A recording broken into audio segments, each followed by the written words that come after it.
David is handing out the sort of handout I promised, namely the quotes that I've used and am going to use today, and on one side, and this sort of master chart, which I fiddle with and change to try to get better every year about the various modes of being and how they are related to each other, from pure readiness to hand at the top to pure presence at hand at the bottom.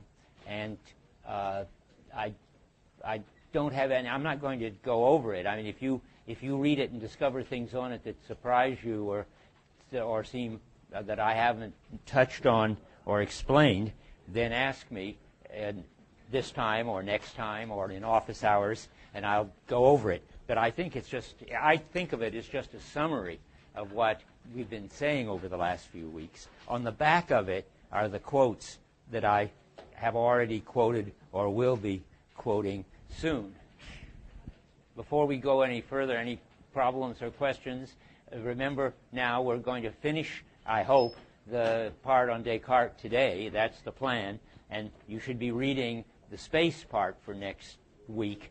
I say that mostly to warn you that the space part is very hard to understand and not so important to understand. So often when I'm teaching it, I just skip it. But it is important when you get to temporality to be able to compare it to space. So I'm not going to skip it. But if you don't understand it, don't spend too much time worrying about it. Go back and worry about the part we've been doing about worldhood, which is important and hard to understand.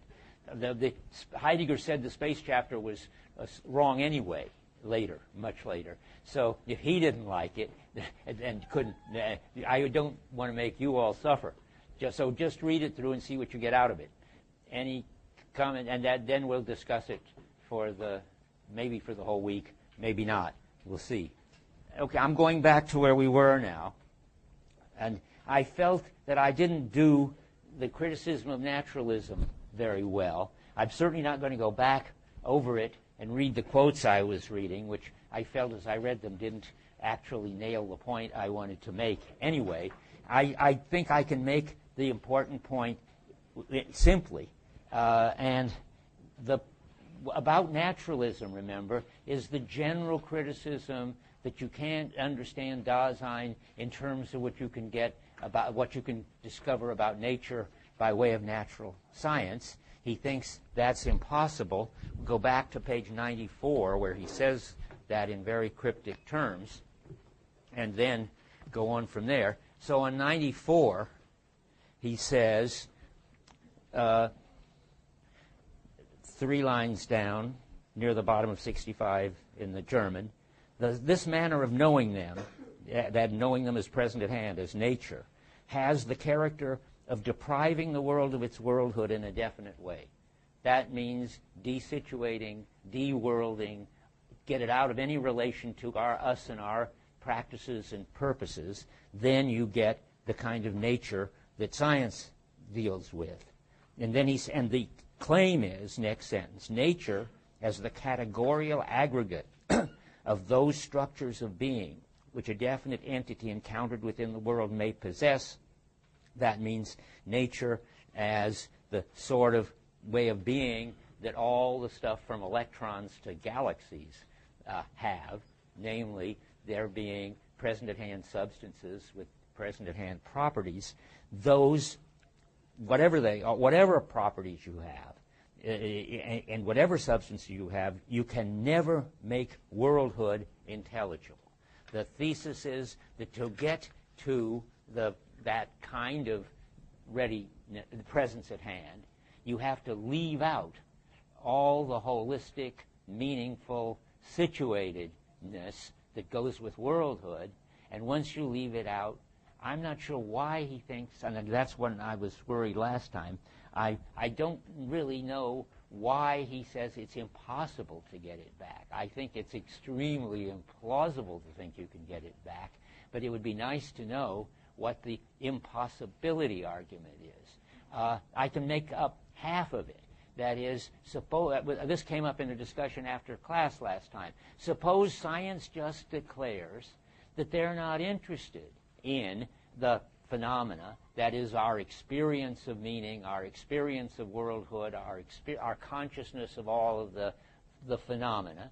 They will just explain the meaningless movements of the meaningless particles that make up reality. And they'll explain us as objects. And they'll just finesse what in the earlier days were called the secondary qualities. They'll just finesse all the stuff that we've been talking about. Now, Heidegger, I think, has an argument that that's impossible. Science can't just ignore the phenomena and count them as mere experiences. And he's got that in the idea is that you can't get to the present at hand. You have no access to the present at hand. You can't make sense of the present at hand except on the background of worldhood and our practices for having intentionality and making sense of anything. So you can't just say that's just appearances, we don't have to account for it. Science has to account for it if they're going to get an understanding of where their understanding comes from. And he says at one point, but I couldn't find it, but you keep your eye open for it, we get to the present at hand through the ready to hand. And I think that means for him we could only make the present at hand intelligible as what you get when you leave out the situatedness, the world, and all that goes with the ready to hand. But you need the whole ready to hand worldhood to account for how we can study anything, including science. There's a footnote in the margin of 94 that might have something to do with this, where he says that nature can never make worldhood intelligible. He writes in the margin, rather the reverse, exclamation mark. That's what I've just been saying. That is, the only way that you can make nature intelligible is by way of worldhood. And that's in a sentence. He's trying to stress that in the marginal remarks. I don't know whether, did I tell you this already, that there are marginal remarks. They're not all that fascinating, and when they are, I'll bring them in. But he spent every once in a while, and he doesn't have any dates, he wrote in his copy of Being in Time that he had in his ski hut in the mountains where he went to think, and he would write marginal comments, and now they are translated in the Jones-Stanbaugh translation as footnotes. I don't recommend you buy the Stanbaugh translation because I think the one that you're reading is better. But I will put it on, did I say this already? I should put it on reserve so that if you want to go look at the footnotes, you can. And I'll do that. I'll put my copy of Stanbaugh on reserve. And now on 122, why do I want to say we should look at that as a punchline? Yeah, that's the punchline now. In case you aren't convinced by what I've been saying so far about the way science depends on the phenomena that Heidegger is describing in order for us to be able to do it at all. Remember, over and over, that doesn't mean the entities that science deals with depends on our practices and so forth. It's a very tricky point, which I keep coming back to, and we will get back to when we get to the reality chapter. The intelligibility, the understanding of being that enables us to encounter and study electrons depends on us. But electrons go right on even if we would never existed and have their weight and charge and everything Heidegger thinks, I'm sure. But most people don't believe this, so whenever I come across a place, I read it. Here's a place so let me read something about 10 lines down on 122. It's about 88 in the German, and bottom of it. He says, and only if entities within the world can be encountered at all is it possible in the field of such entities to make accessible what is just present at hand and no more. See, it's about accessibility. It's not about there were any electrons. I mean, you make accessible electrons as just present at hand and no more, but you have to get there with it. That only becomes accessible in the field of meaning and so forth. By reason of being, now comes another important thing, by reason of being just present at hand and no more, these latter entities can have their properties defined mathematically in functional concepts. And ontologically, such concepts are possible only in relation to entities whose being has the character of pure substantiality. All that's about beings like electrons and galaxies. You get access to them, and then and then you find these pure substances. But I'm just going back and repeating, you cannot explain in terms of those pure substances the experience of meaning and worldhood and openness to objects and so forth that made you able to get access to these pure present-at-hand things in the first place. Okay, that's the best I can do about that. I'm going on to the next round. For the next move is, okay, so naturalism fails. Well, Descartes was never a naturalist anyway. He didn't think you could explain human consciousness and meaning and so forth in terms of the present at hand. He didn't think you could explain it in terms, explain it. Well, no, he didn't. He didn't think you could explain it in terms of the present at hand. He needed another substance and to explain how we can have a world of meaningful objects. And that was the res cogitans, the thinking substance. That's Cartesian dualism. It's still around. I mean, in a certain much more refined and up-to-date way, it's still it was certainly in Husserl, I'll show you, who's Heidegger's teacher, and it's still in Searle.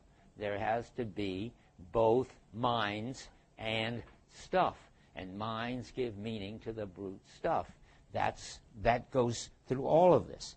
Now, I'm going to just, on the way there, touch base with something I didn't read last time, which I should have read, than which I was just presupposing. On page 125, Heidegger starts his account of Descartes and Descartes' attempt to understand the world by defining substance. I've been saying this over and over, but it's time to see it in print. So it's at the beginning of section 20, on page 125, in the third sentence, German, top of 92. He's translating Descartes' Latin, and he says, by substance we can understand nothing else than an entity which is in such a way that it needs no other entity in order to be. And Heidegger's underlining is and be because he's saying this is an ontological claim. This is Descartes' ontology. This has been the ontology of everybody since Aristotle, that the ultimate sort of building blocks of reality are substances. That's what there finally really is whatever there is that is self-sufficient, and that what there really is, now that's the general ontology. Then you have to look and see, well, what kinds of beings are self-sufficient? And it turns out, namely, res extensa, the bits of matter that are moving around, that now strings or quarks, those are bits, whatever they are self-sufficient. Descartes thought they were bits of just extended matter. They were sort of atoms for Descartes. The atoms moving around have substance as their way of being, and now we have to add, and minds are also self-sufficient and have substance as their way of being. From Descartes right through to Searle, minds are so self-sufficient that you could have stuff going on in minds where there was even no world at all, sort of the Matrix picture, where all of reality is really a kind of big, complicated, interconnected illusion, and what there is finally, and in there it's sort of brains, but it's also minds. Never mind those details. What we want to, brains don't come into it when you do it from Descartes' angle or Husserl's. There's something called minds, and they have their own. It has its own status, namely consciousness, and it has its own capacity, namely intentionality or transcendence in the old sense, not Heidegger's sense, namely pointing outside of itself to objects. But it can point outside of itself to objects, minds can, even if there aren't any objects. Then everything it's pointing is wrong, and it's all in a kind of illusion, like the people in the Matrix. But the mind is self-sufficient. It can go around doing its pointing to things, whether there are any things or not.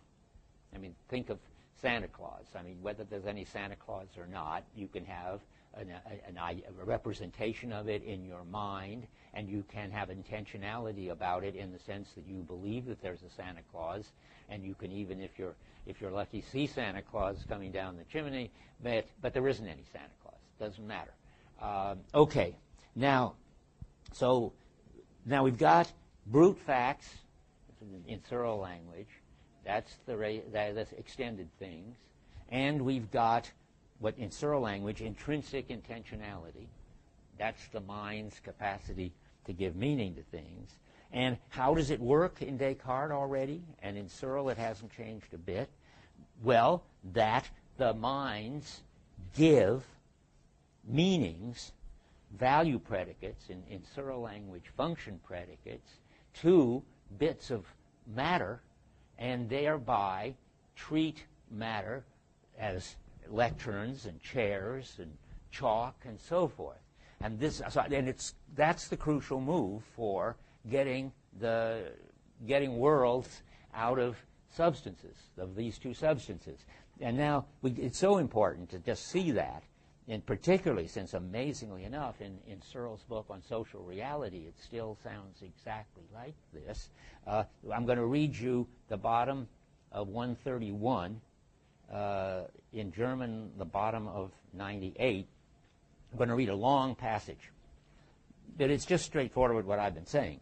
Descartes has still laid the basis for characterizing ontologically that entity within the world upon which, in its very being, every other entity is founded, namely material nature. This would be the fundamental stratum upon which all the other strata of actuality within the world are built up. The extended thing, as such, would serve in the first instance as the ground for those definite characters which show themselves, to be sure, as qualities that which at bottom are quantitative modifications of the modes of the extensio. That's the brute facts. These qualities, now these brute facts seem to have qualities. That's the interesting problem. That means that there are somehow qualities, not just quantity modifications. And now we have to figure how that can be. These qualities, which are themselves reducible somehow to quantities, would provide the footing for such specific qualities as beautiful, ugly, in keeping, not in keeping, useful, and useless. The useful is the main thing, because that means hammers, chairs that are working or that are broken. All of that is something the mind can attribute to things. Now, there's something that bothered me as I went by that has surprised me. That the stuff that shows itself as qualities, which is at bottom quantitative modifications of the modes of extensio itself. Why is that? I mean, in Searle and in Husserl, and I would have thought in Descartes, the qualities are brought in by the mind substance. Why would they be modifications of the extensio itself? Maybe that's, Well, for Descartes, they're either folded space or they're provided by the mind. And he seems to think that color is part of the objects themselves, and so he tries to explain color as a folded space. Ah, I didn't know that. Okay, well, that must be what this sentence is about. That's what the argument between Locke and the Cartesians is about. Ah, okay. So it's funny, though, that it can sort of misleading because color isn't on his list of beautiful, ugly, useful, and so forth, and that really confuses me. But at least this much is true, and Adam and I and Heidegger are all agreeing on this. Some of the value qualities of things can't be gotten by putting together the extended stuff, no matter how cleverly. You can't get out of that the beautiful, the useful, and so forth. That's the dualism. That's that you have to bring in something different from this other kind of substance. I think that's right, isn't it? I mean, otherwise you'd have a monism. Okay, so now let me go at the top of 32. If one is oriented primarily by thinghood, these latter qualities must be taken as non-quantifiable value predicates. Aha, he answers my complaint in the next sentence. You were going to say that? Somebody's nodding. So these value predicates aren't ultimately quantifiable, by which what is, in the first instance, just a material thing, gets stamped as something good. Now, don't read as good, meaning good sort of in the sense of valuable or something. You read good for something. So good for sitting or good for putting your books on when you're lecturing. These are function predicates mostly, you needn't think of anything except function predicates. And in Searle's, what's the name of the social reality book? The Construction of Social Reality. He concentrates on the function predicates. I'm going on. With this stratification, we come to those entities we've characterized ontologically as equipment ready to hand. You saw me just talk about the lecture and the chairs.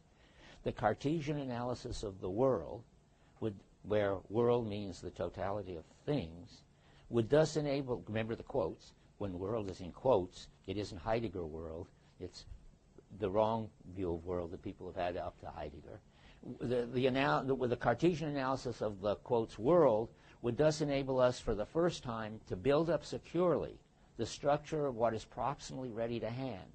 All it takes is to round out the thing of nature until it becomes a full-fledged thing of use, and this is easily done. Now, does anybody, I hope you're with it enough to be stunned by that sentence. What's going on there? Why is he seemingly contradicting himself? It's not a trick question. It's just saying you got to pay attention. Does Heidegger think it can be easily done? Not at all. He's being ironic. That's the view that the scientists or John Searle has and Husserl, but it's not his view. And why it's sort of surprising is Heidegger's capacity for irony is pretty minimal. I don't remember any place else in Being and Time where he ever says anything that he doesn't think is just plain true. But here he lets himself really go crazy and assert the opposite of what he really believes. And there's a place where he says, and that is sort of funny, that in the margin, I wrote it down, just a second. Well, let me go to it in the natural order. Now, how many, not very many, had Husserl last summer, or may have Husserl probably next summer. We're trying to at least have Husserl in the background for people who want to know Heidegger's teacher and what Heidegger is totally against all that. Anyway, Husserl does say, in his book Cartesian Meditations, happily so named, and this is just Husserl version of the same thing we just read. He says, an existent mere physical thing, such as a hammer. What has he been reading? In fact, he read Being and Time twice, but he didn't get it. He said, oh, this is just psychology and anthropology and sociology. It's not transcendental philosophy. Well, it's neither, of course. It's existential phenomenology. But Husserl doesn't have a category for that. So an existent mere physical thing, such as a hammer, is given in the synthesis of passive experience. Never mind, that's Husserl jargon. It's given to, quote, spiritual activities, which begin with active grasping. Spiritual is a funny translation. I'm sure it's Geistige in German, and you could equally well say mental activities. And that would make more sense. There's nothing very spiritual about grasping, taking something to be a hammer. But it's perfectly fine that it's mental acts that enable you to take it as a hammer. And then in Stanbaugh, on page 91, there's a footnote to this, and a wonderful footnote for me, because I've always said this, all this is intended as a critique of Husserl, he writes in the margin. Because Husserl is sort of out of Being in Time. He's, as I said, I think once before, people wonder if they used to criticize me because I kept saying, well, this is all a critique of Husserl and Husserl's view of intentionality, and everybody says, well, no, it isn't even mentioned in there. And there's this dedication to Husserl for which Heidegger says he owes everything. Well, the reason he's not mentioning Husserl, I think, is because he's writing for eternity, and rightly so. He's going to be the main philosopher remembered of the 20th century, when Husserl is long forgotten, as far as I can see, just as a last-ditch Cartesian, and he isn't going to get entangled with even, it's like not mentioning the presidential candidate for the other party. I mean, why should you give Husserl any publicity?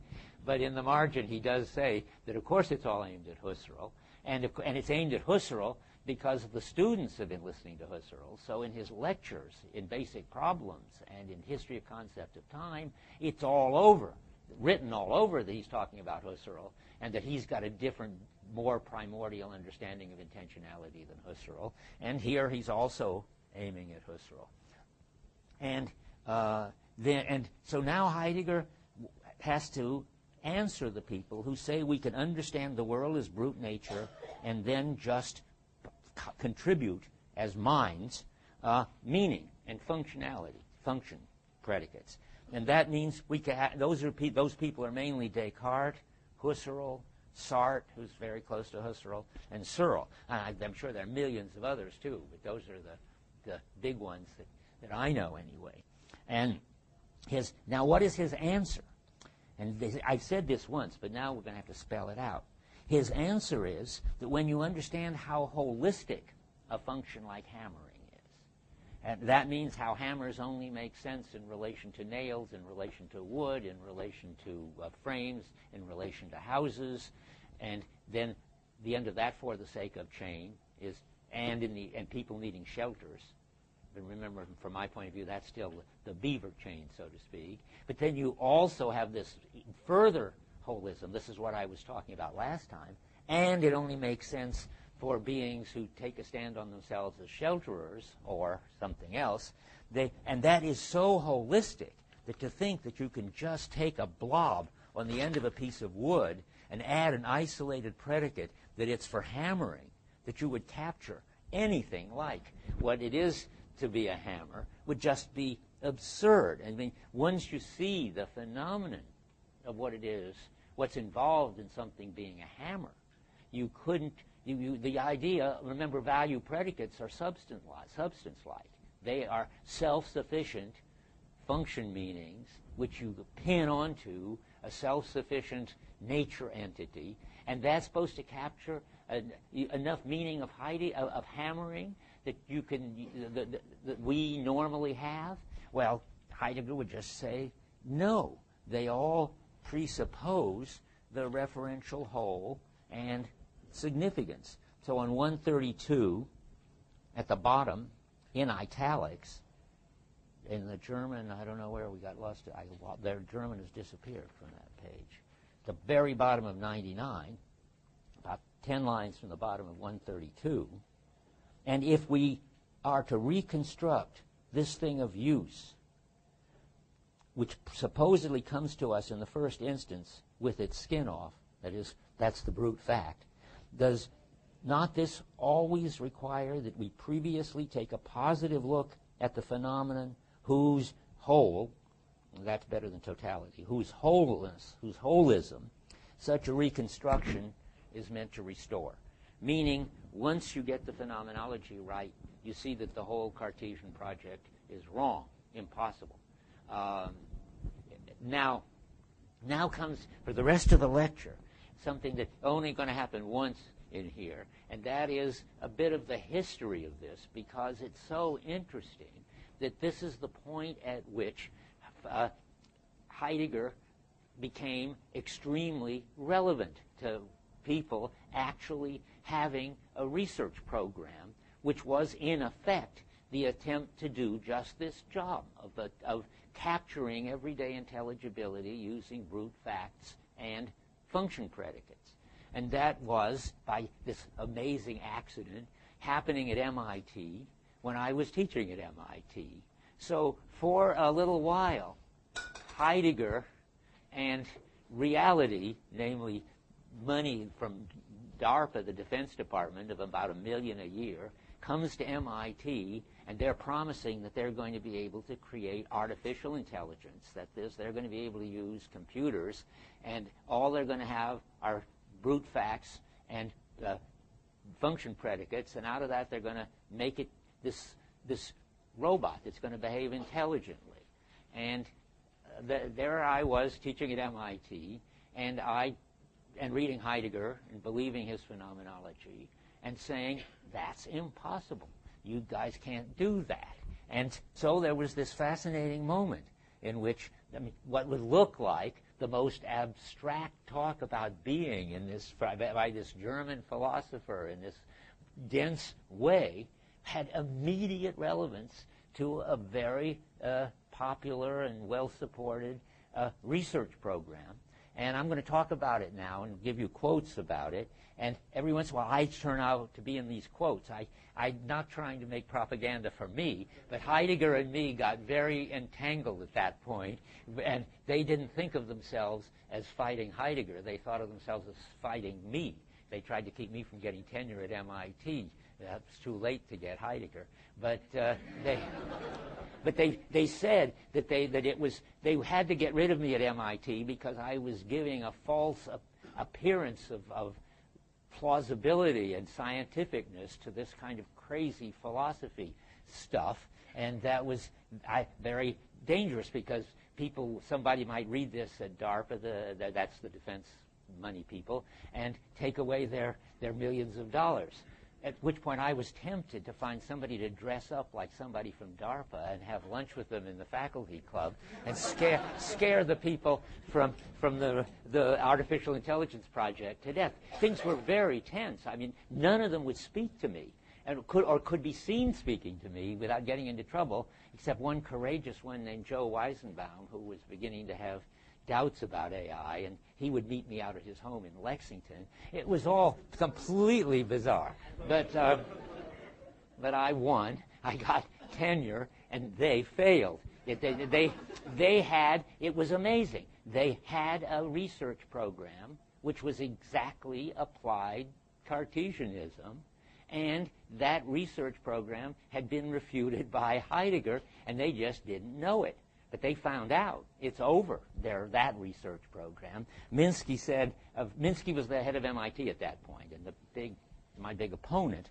And lately in Wired magazine, Minsky has said that artificial intelligence has been brain dead since the 70s when it encountered the problem of common sense knowledge. That has encountered the referential totality and collapsed. But it took them, say, 20 years or so to realize that they're never going to solve the problem of common sense knowledge. Now I want to tell you more about that, because, as I say, this is the one time when you get to see this amazing fact that Heidegger is there in the background, seeing all of these people doing all these crazy things, knowing that you can't do it that way. So the next person to consider is Douglas Lenat, L-E-N-A-T. He's only famous for being wrong, but he was wrong in a kind of courageous and interesting way, because what he saw was that you can't just put the function predicate hammer or to hammer onto this blob and expect to capture common sense knowledge or human intelligence or make an artificial intelligence. It's much messier than that. And so Lenat said in '85 that he was going to start a research project which was to capture all of common sense knowledge in very complicated computer structures, and they weren't going to be just predicates. They were going to be whole bunches of interconnected predicates all referring to each other in all kinds of complicated ways. He called it psych. I don't remember why. I guess maybe because at one point when he started, he said that he was going to try to capture all of the knowledge that's in the Encyclopedia Britannica. At that point I said, who cares about that? What's important is the knowledge that's not in the Encyclopedia Britannica, the common sense, everyday coping knowledge that's taken for granted by everybody who reads and writes the Encyclopedia Britannica. And then Lennat got it, and it became a kind of funny thing when he gave talks, because he would sort of demonstrate the weird stuff that he has to put into his body of knowledge that isn't in the Encyclopedia Britannica. I remember one was that when, I don't know, whoever was president, somebody, when, say, Nixon was in Washington, his left foot was also in Washington. That's one of the facts you have to put in there. Or another funny, it was kind of, the audience was in stitches, because it's a kind of special humor to see the funny things that we take for granted. He had this story understanding program, and at one point he was trying to get it to understand that people could fall and drown. And so George fell into the river, gravity pulled him down, and he drowned. And the computer came out with the conclusion, and gravity drowned too. And you just can't, it gives you a sort of crazy feeling when you start realizing all the assumptions that we don't have to make because we have the familiarity with the world, that this program that he's making has to be making explicit. And so he believes that you've got to not just have definitions, but have what he calls frames. And a frame is, for instance, all that we know about hammers, that there are this many kinds of hammers, and that they weigh this much, and that this is how they break down, and this is how much they cost, and this is the kind of people who can use them, and these are the kind of people who can't use them. Everything we know about hammers has got to go in there. And so he thinks he's going to need millions of frames with thousands of facts in each. That's why I think he's courageous, though mad. At least Minsky said, in print, said, well, when we get 2 million facts, then we'll be able to just have intelligent machines. And Lennat knew that wasn't the case, but Lennat was way off. He said, we'll do that within 10 years. It's now been 20 years since 85, more, isn't it? 85, 95, no, roughly 20 years. Lennat is still going on, still putting in facts, having what he calls these cyclists, which are the sort of slaves who continually put in new information about hammers or whatever. And it's been 20 years and he isn't getting any closer. Husserl was making the same mistake, but he was a little more self-conscious about it. At some point, Husserl said that sort of spelling out the world and Husserl thought we had a mental representation of the world. So we ought to be able to describe the system of beliefs which we have in our mind, whether there's any world or not. And then he discovered that was, quote, an infinite task. So he was discovering the same thing that Lennat was discovering, that it's this holism that Heidegger's talking about is something they can't get.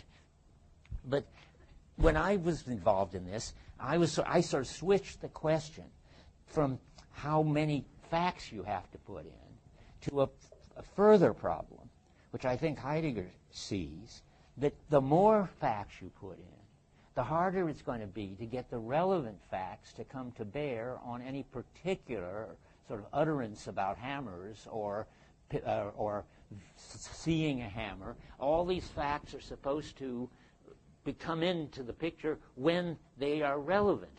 But the trouble is, it's hard to get the relevant ones, and now you've got millions of facts about hammers. How, when you're trying to understand somebody's particular relation to hammers and doing something or asking something or buying a hammer, which of those million facts are you going to get in? Well, Lennat said that must be a problem. That's a problem of relevance, all right. So we better have some relevance maxims. And that's going to tell us how to determine which ones are relevant. I skipped something. Do we need that? Let me think. Yeah, we need it. But I'll jump ahead. Let's do the relevance maxims now that I mentioned them. They don't work because what they are, he had many of them, and typical ones are, you can imagine, well, if it's something near in time to this, then this fact is likely to be relevant to that fact, and there's things are not likely to be relevant across a great deal of time.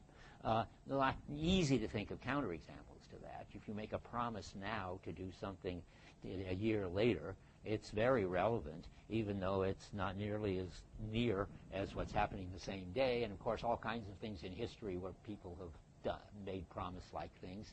Anyway, you can imagine that. Or another, I was just thinking, he said, well, if it's in the same domain, it'll be relevant, and if not, not. And I made up the story, well, suppose the domain is plants, and now, but you've got this case where there's a jockey about to ride a horse, but the bettor discovers that the jockey has hay fever, and the field is full of goldenrod, so it's very relevant to know about the goldenrod, but it doesn't seem to fit into the horses and betting domain at all, which is just meant to show that anything could be relevant to anything, and your relevance axioms are never going to help.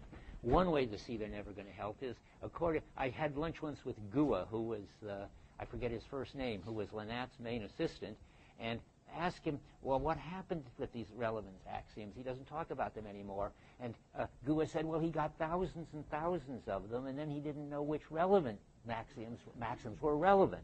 And I thought that was a nice way. I mean, Heidegger would have liked that as a way that this could break down.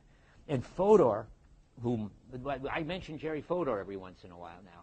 Jerry Fodor, I mean, some of you will know him, but lots of you won't. He's a very, very good, famous philosopher, cognitive psychologist, who was also at MIT in those days. Only he believed in some kind of cognitivist program, but he also was always sort of much more open to the problem that was lurking, the way Husserl was, than people like Lynat.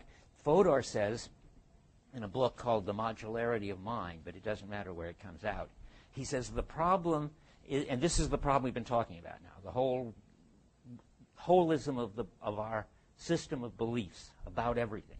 The problem is to get the structure of an entire belief system to bear on individual occasions of belief fixation. That is, that's what believing that it's time to get a different hammer, for instance, whatever.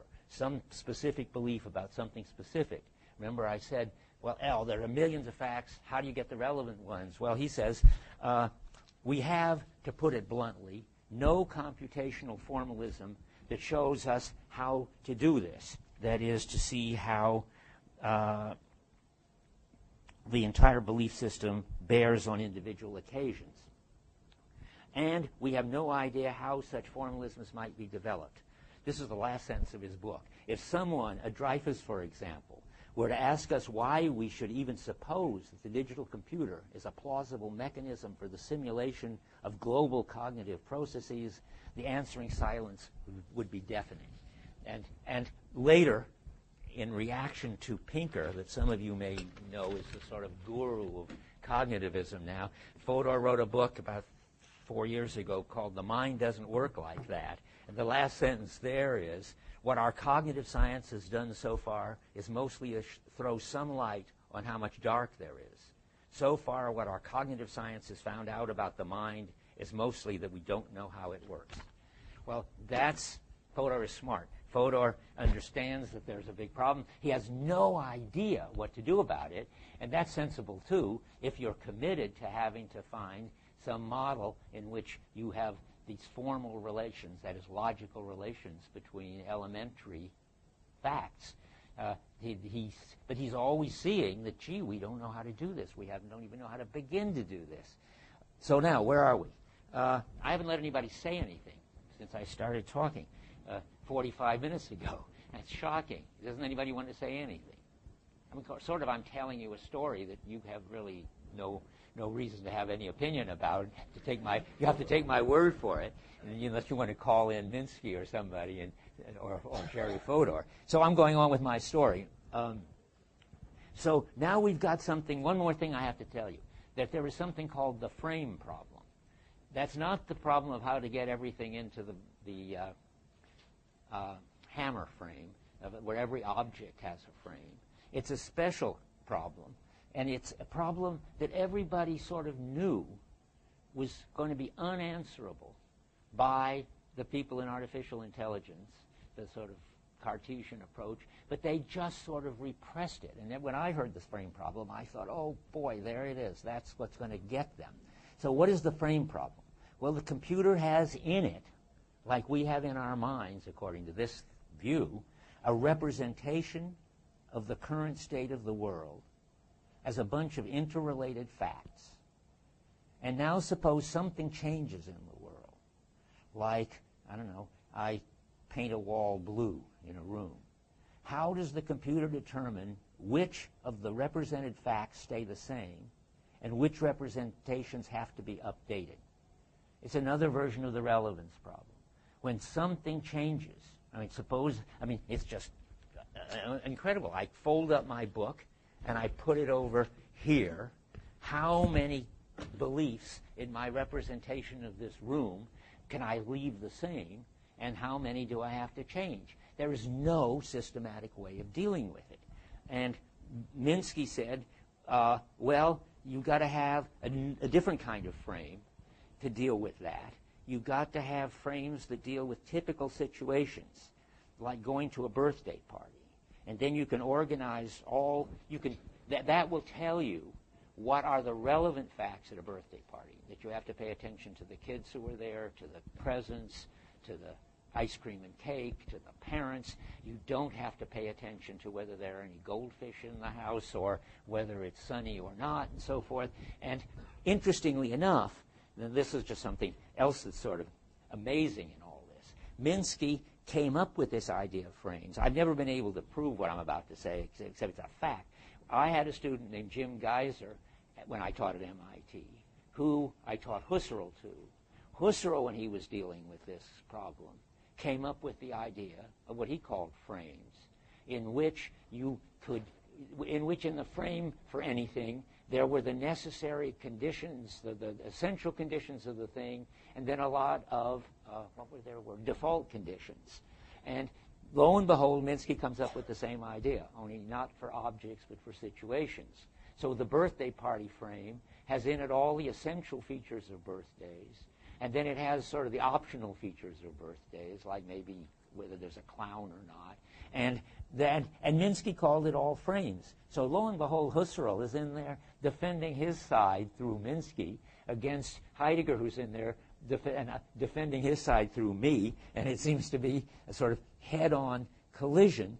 But it turns out that you never could get the necessary. Somehow, no matter how many frames you made, you couldn't really deal with the frame problem. That's why. Remember, he says that's why the AI has really been brain dead since the 70s. The frame problem and common sense knowledge are the same problem. It's common sense knowledge what's changed and what hasn't changed when I've moved my book from here to here, and how to fix it. And just one second, let me see, because I want to get this unit together. So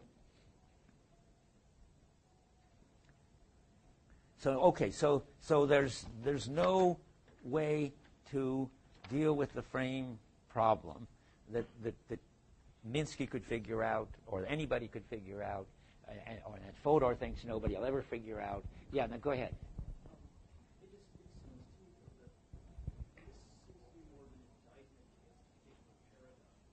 Yes. Yes. But just to be clear, we're not saying that in principle. Good. That's right.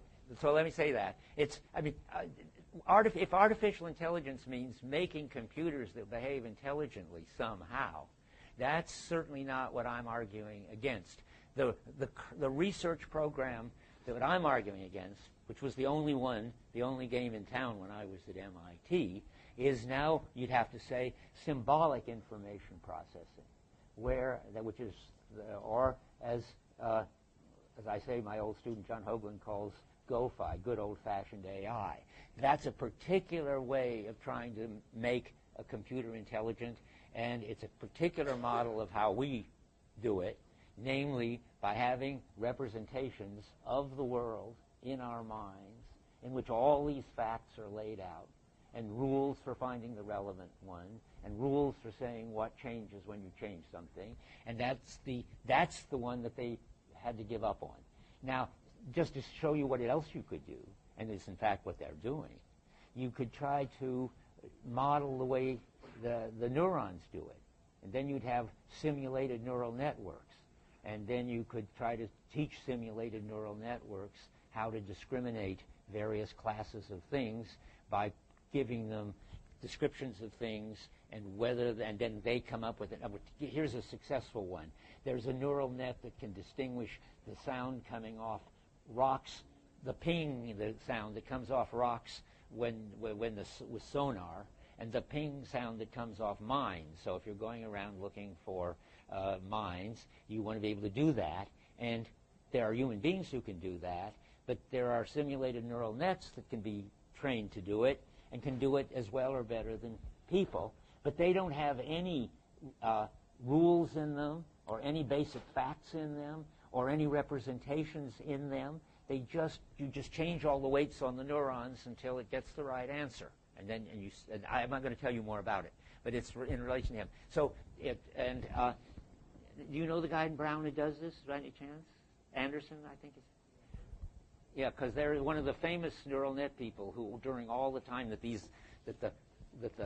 Husserl, Descartes people were thinking, was going on making simulated neural nets, and there's promise in that. And in fact, there's a funny way in which that turns out to be Heideggerian. We're about to get to that.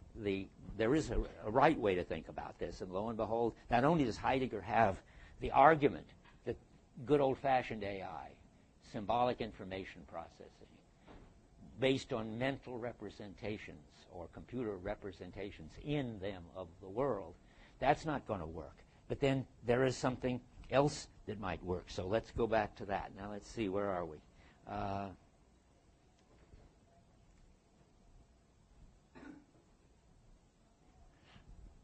Okay, yeah, Lenat's Gua said, did I tell you this? That Lenat lost touch with reality about 8 years into this program, which, and it is, I think, amazing that he, in spite of the sort of evidently getting nowhereness of it, he goes on and on. But he's written up something which is very relevant to us, which is an insight into why he thinks that it will work if you just keep trying hard enough, and why, if he had taken this course, he would not have made this big mistake. So let's, if he'd read his Heidegger. So here's what happens. Lenat says, well, this is a big job, all right, to try to, in effect, construct all of the world using only the quotes world, namely the facts about things and the beliefs about things and the brute facts about things. Why does he think that he can do it? Well, he thinks the following, and it's funny, he says this in AI magazine. Well, how should we do it? We should find out how people do it and program that.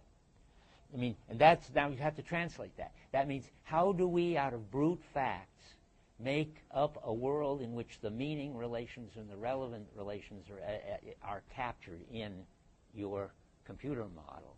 And his answer is, well, since we experience brute facts and give all that meaning so that there's a world, all we have to do is figure out how people do that and program it. And that's his ultimate sort of optimism. Now, I'm going to stop and let somebody say something. Why is that sort of almost a joke? But it's a very sort of pedagogically interesting joke. So, problem, let me repeat.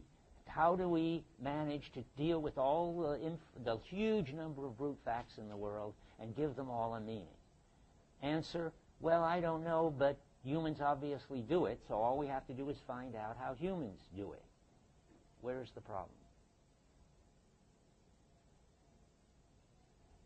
Why is that interestingly wrong? You want to say something? You look like... Yeah. Well, I gather that it's because we don't do it that way. We don't look at it as brute facts. Exactly.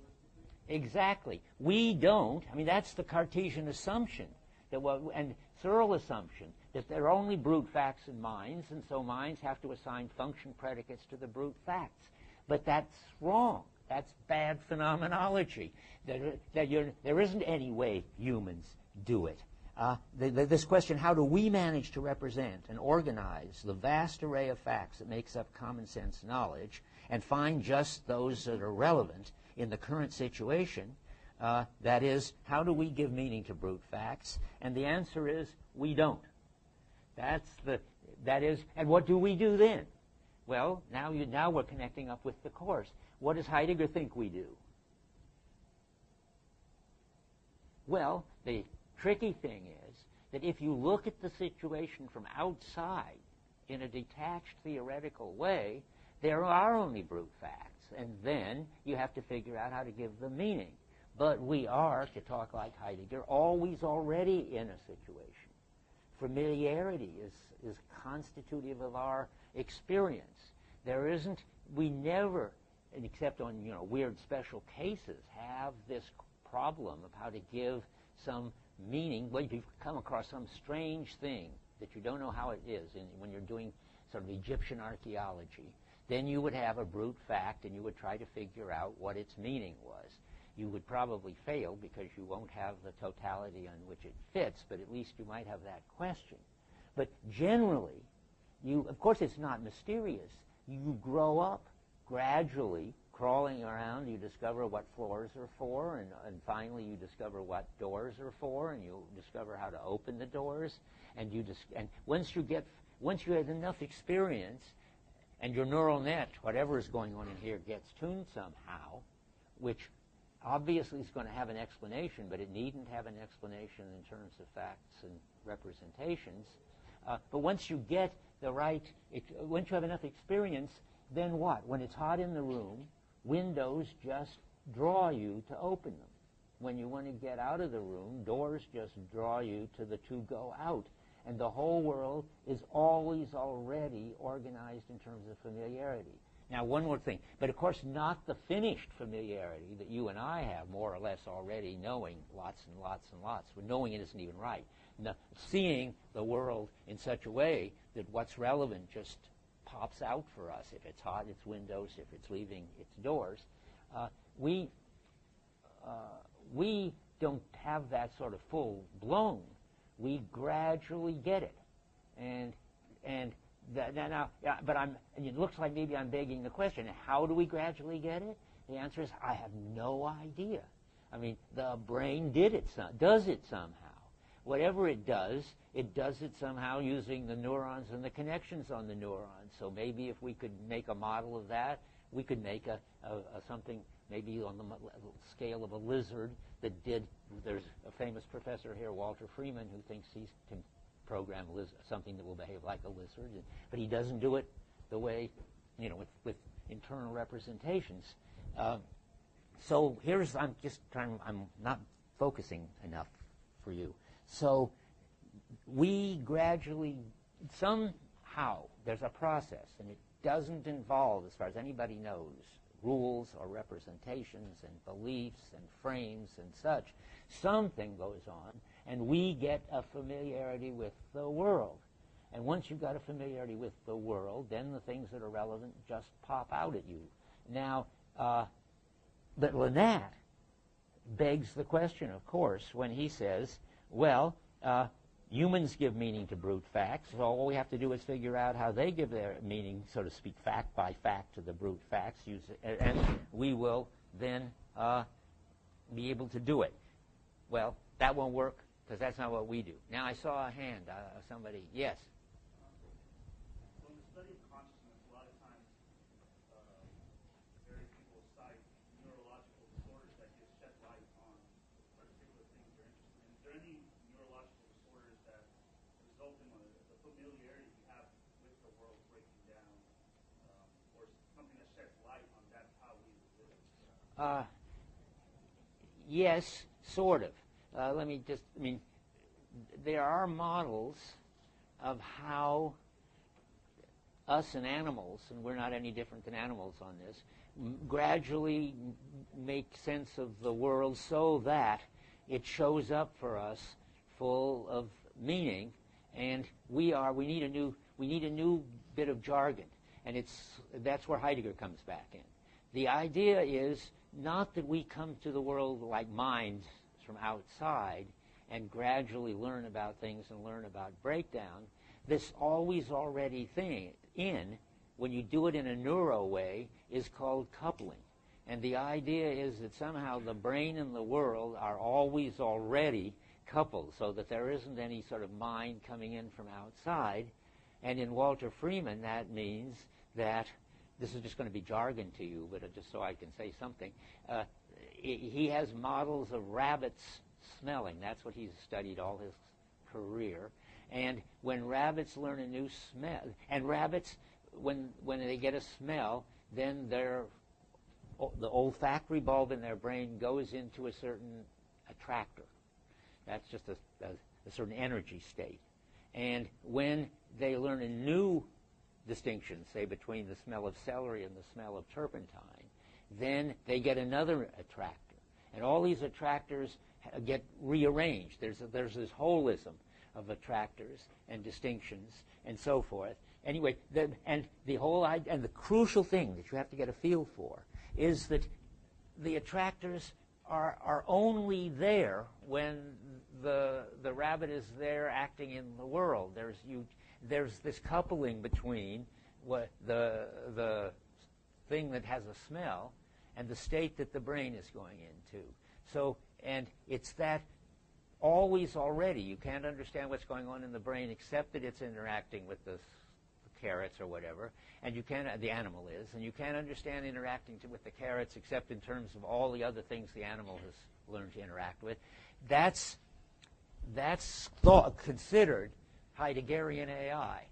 In fact, in Freeman's case, he considers it Merleau-Pontian AI, because Merleau-Ponty is much interested in what we share with animals in having something like a environment anyway where we can distinguish things.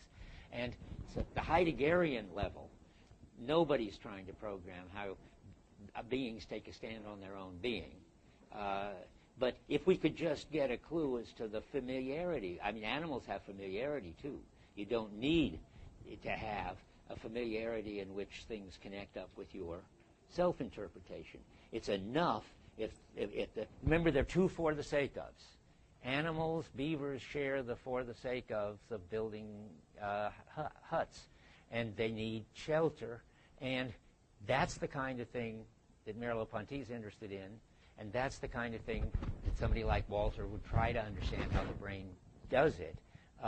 And nobody, and that makes us interesting and mysterious, can even imagine how the brain is going to make this all connect up with somebody taking a stand on their identity. But in a certain sense, of course, unless you are kind of mystical, you think the brain does it. What else could do it is my feeling. I mean, you might think that the soul does it, and if you do, that's fine. But the point is simply, what I'm saying now, and I'm going to stop saying it, is that there are people with other models, and they think they're Heideggerian because they think that the organism is coupled with the world from the start. It's always already in it. And then, as Wittgenstein puts it, light dawns gradually over the whole. You get a more and more refined holism, whether you're a rabbit or us. Yeah.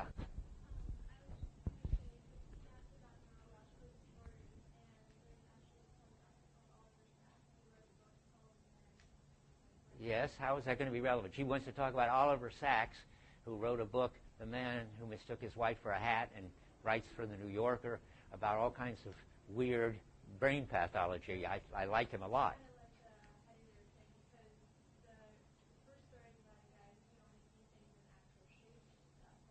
Ah, yes, the story about the glove. Right. Good. Yes, it's amazing. It sounds so Husserlian and so wrong-headed. I mean, this guy got such a brain damage that he's almost become a phenomenologist as opposed to a Heideggerian phenomenologist. He's almost become a Husserlian phenomenologist.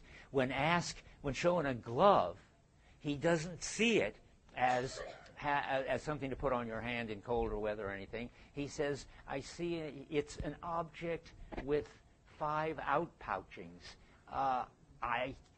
it's a glove.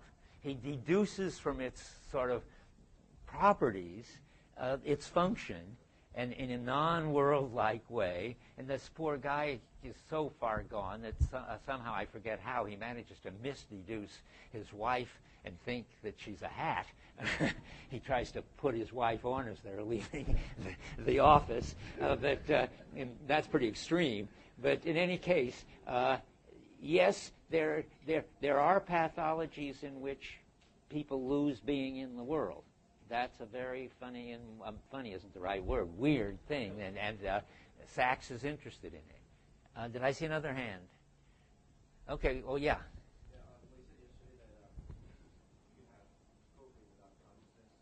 Yeah, yeah. Is that the fact that you can't have COVID with root facts, that was root facts prior to COVID, is that going to follow from the fact that Say things louder. I had trouble hearing you. And I'll repeat it. That's right. Heidegger rejects the idea that, of course, in weird special occasions, again, you get a brute fact and have to deal with it, like archaeologists. But generally, we're always already in a world in which the background is not brute facts. Yeah, go ahead.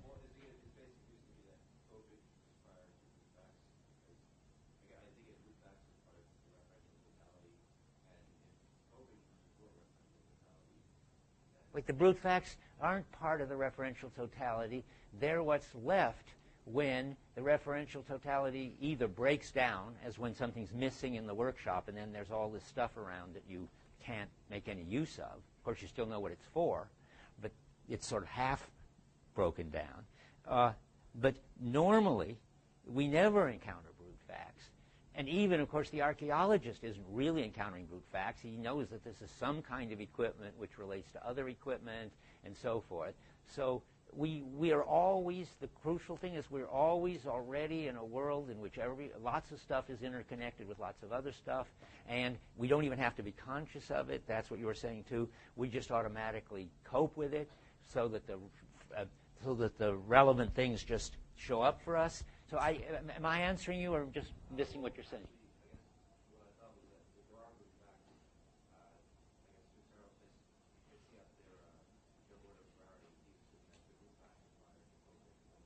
That's right. It is an order of priority that people like Husserl and Searle think you start with brute facts. That's what, remember the joke, the ironic joke in Heidegger says, you start with brute facts, then you add meaning and function predicates, and that's easy. Why not? That's sort of the map picture. But that's not how, but the phenomenology suggests, and that's, again, I keep wanting to repeat, the crucial thing is that you're always already in a meaningful whole. From the moment you're born, it just isn't very structured yet. And you're never standing outside it. Well, that's not right. And we are, maybe this is something you want to say, we're capable of taking a theoretical attitude in which you do just stand outside and look at brute facts. That's the research program. That leads to the research program of good old-fashioned AI. But that is, one, it's a derivative something we do. If it really is extreme, it's pathological, like the man who mistakes his wife for a hat. And in any case, if you do it, you can't use the pieces that you've got when you take this theoretical attitude and step out of the situation to recreate the situation. That's the claim, that you can't build up the holism out of these elements. Even though you can get, even if you could get to the elements, the minimal, meaningless bits, they wouldn't do you any good because you couldn't put them together and, for instance, relevance would be missing. Yeah? I think, at least in part for philosophers like Searle, it's important to have the part where you assign meaning to things to get us from hunter-gatherers in the jungle to our civilization today, and try to explain the development of how, if we're not able to assign meaning to new brute fact, does Heidegger have a story of getting us from there to here? How does the development take place? No, Heidegger doesn't have a story about how, for instance, the institutions that make, say, money possible, which is an example that he uses a lot, but he does think, and how many have seen Searle's, money example? Here's a piece of paper dyed in various ways, piece of cellulose, and what makes it money? Well, it takes the fact that there are institutions and practices that treat this piece of cellulose as money. That is, they give it that function. And that's okay, but but if you try to make a whole, and as a philosophical position, you could have it, but and in Searle, it's all on a background, and that makes it much more close to Heidegger than, say, in Husserl or Lennat. But the problem is, or the question is, how do we see this? Do we see this as a piece of paper to which we then attribute it being money? And I want to say, Searle and I've had this debate, no, we see it as looking valuable, unlike the way say, big bills before there were euros in bright colors look. They don't. I mean, we see it already. Kids are always already in the world, and by the time they see any money at all, it doesn't look like cellulose with colored spots on it. It looks valuable. And I don't know if Searle needs to disagree, because he's going to give a logical analysis of what's going on, not a phenomenology, he says. So is the thing then that the Cartesians or Searle, and I don't agree putting Searle in that group, but you're just involved in different projects where you're just describing the experience, and he's trying to explain how this works and how this came about.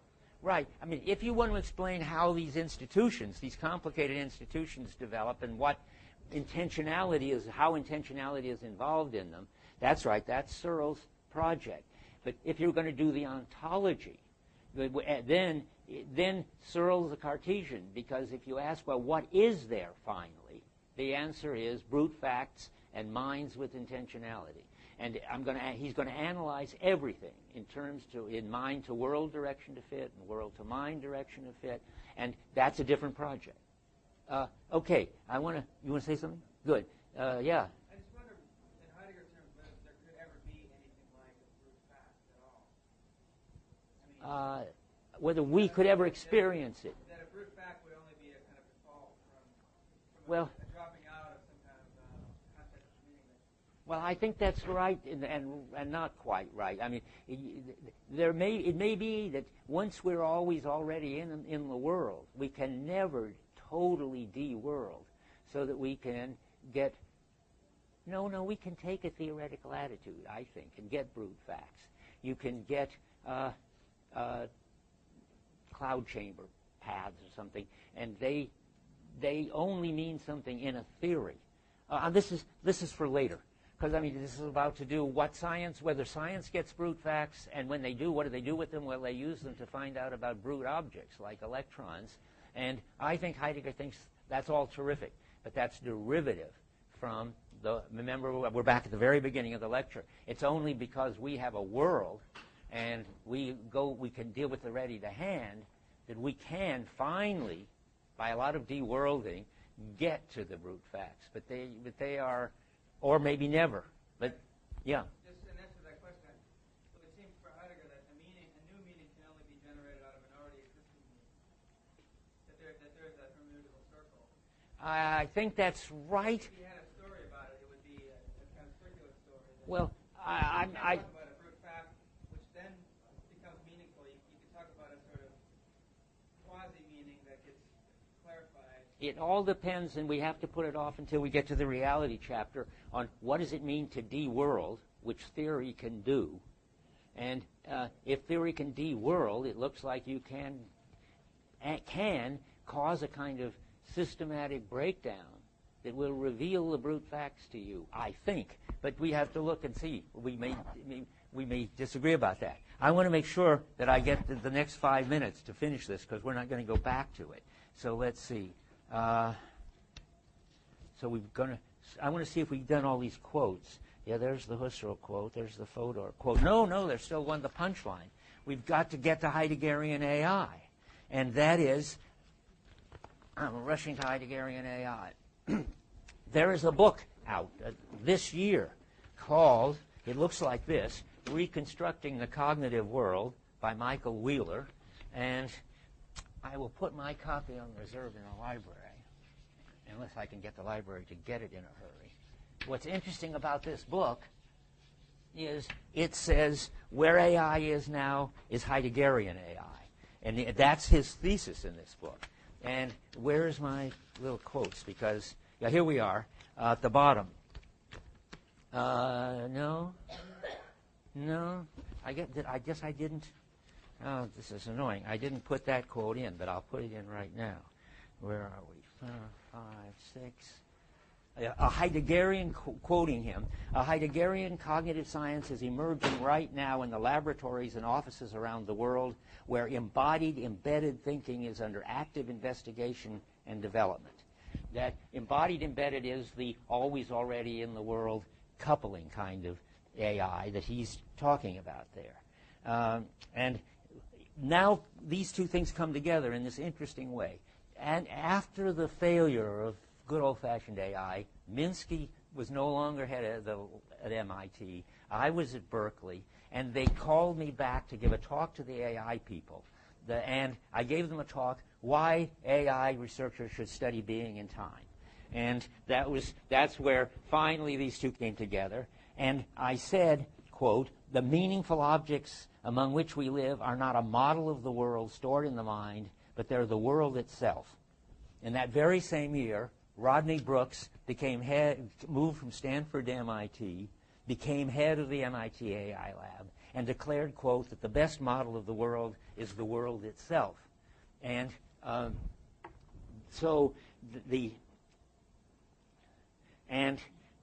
he says, in a quote that I haven't got here, people tell him that that's Heideggerian, but he figured it out for himself.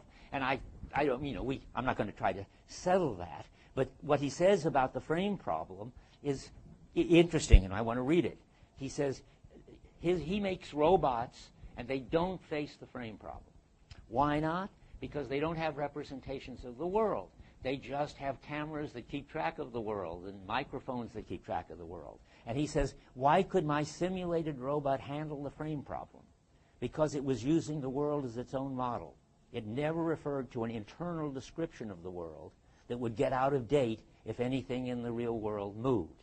So you answer the frame problem by making something that keeps track of what's going on in the world. Now, has he done it? Has he made Heideggerian AI? No, because there's one basic thing missing. His robots only respond to fixed features of the world, like the pop bottles. One robot goes around the AI lab picking up pop bottle cans or pop cans or something, and it's certain features. He calls these robots animats because he understands that they're like insects. They don't learn. They don't have familiarity. They just respond. So he hasn't really solved he solved the frame problem, but he's sort of changed the subject. What he hasn't got is the following fact or following phenomenon, that as we learn more and more about the world, it gets more and more familiar, and things look like, windows look like what they draw us when it's hot. A Merleau-Ponty example is useful. When we learn our way around in a city, it starts looking relatively meaningless. And as we get used to it, we actually see the relevance, familiarity, that at this corner is where you turn to go to the bakery, and that corner is where you catch the bus, and you don't even have to think it. It just looks bus-catching and laundry-like, and that's what the animats don't have. So, in a way, they've made a big step. They've abandoned symbolic representations. They've abandoned cognitivism. But they've ended up in a kind of brute of empiricist behaviorism now, in which these animats are just responding to fixed features of the environment and aren't learning anything. So we have to stop with that. And the answer is that once you see the Heideggerian phenomenon, you see both the good old-fashioned AI couldn't work, and you see that the new kind of Rodney Brooks MIT AI for robots isn't going to capture our kind of intelligence and our kind of phenomenon either. And but I guess I should say, Michael Wheeler has a whole lot to say about all the various versions of the coupling of brain and world, which he thinks of as Heideggerian AI, and thinks that they're finally on the right track. Somebody wants to say one thing. Do you think there's any way to make a robot concerned with its own being? Well, no, I said that. I don't know how to. I don't see any way to make a robot concerned about its own being. But then we're a material thing, and we're concerned about our own being. So it looks like at least you could make something that's concerned about its own being. Its own being would start becoming more familiar with things and interactions. Wait, I can't hear you. We stop with that. We'll talk. He and I'll talk afterward. Okay, read space for next week. Now, come up, or I can't hear you.